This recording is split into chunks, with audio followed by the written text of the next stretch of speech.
Le rêve de Zébulon, moi j'ai tendance à dire que c'est suite à une rencontre. C'est une rencontre avec un personnage marquant qui a donné lieu en fait au début du projet.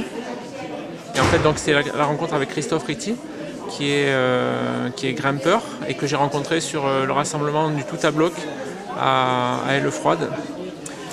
Et voilà, il est de ces personnages qui entraînent avec lui dans ses aventures. Et donc à l'époque, il avait ce projet de faire un voyage en autonomie totale avec son fauteuil roulant électrique.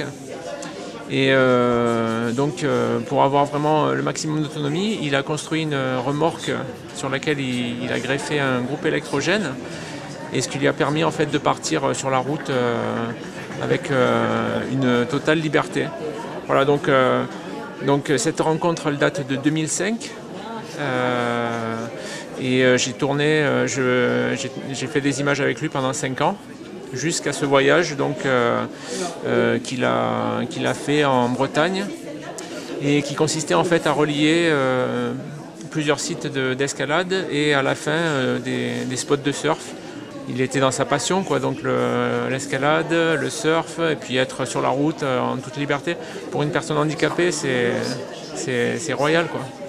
De manière générale, voilà, c'est un film où j'ai récupéré tout un tas d'images d'archives et il a fallu faire un montage avec ça, monter un truc qui ressemble à quelque chose, raconter l'histoire du projet, plus déborder un peu aussi sur la présentation du personnage qui est marquant et que je voulais absolument faire ressortir dans le film. Donc le film c'était raconter ce projet, ça c'était ce qu'on avait convenu avec Christophe, mais pour moi c'était aussi faire partager la rencontre que j'avais vécue et surtout l'émotion de la rencontre avec Christophe qui avait été très forte dès le premier contact.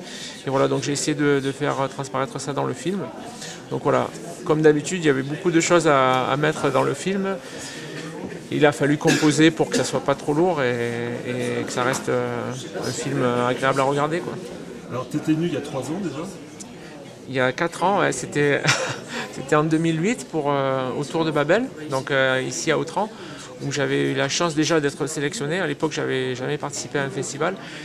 Donc déjà, j'étais content d'être sélectionné et j'avais eu la chance d'avoir le prix de la première réalisation. Donc ça c'était super, ça m'a donné confiance et puis on a gardé un bon contact avec l'organisation du festival. Moi, je m'étais éclaté là pendant ces quelques jours. Et puis en plus, j'ai une affection particulière pour Autran, dans la mesure où j'ai passé mes premières vacances d'enfant en famille à Autran. Donc voilà, ça me faisait plaisir de revenir à Autran en plus, quoi.